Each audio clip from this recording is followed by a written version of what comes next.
आपण आता कापऱ्याच्या वरच्या वाडीमध्ये आहोत. आम्ही जे प्रत्येक वेळी सांगत असतो की आपल्या घरातील किचनमधील बाथरूमचं सांडपाणी हे आपण आपल्या परसबागेमध्ये सोडून परसबागे येथेमध्ये केळीची लागवड केली जाते.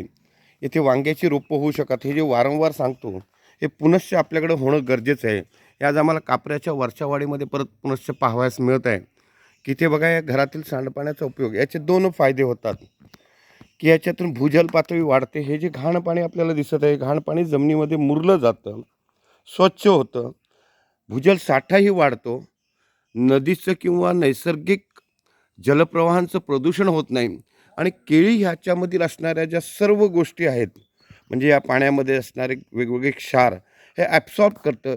याचबरोबर ज्याला अळू म्हटला जातो, हा अळूही त्याच्यावर जगतो.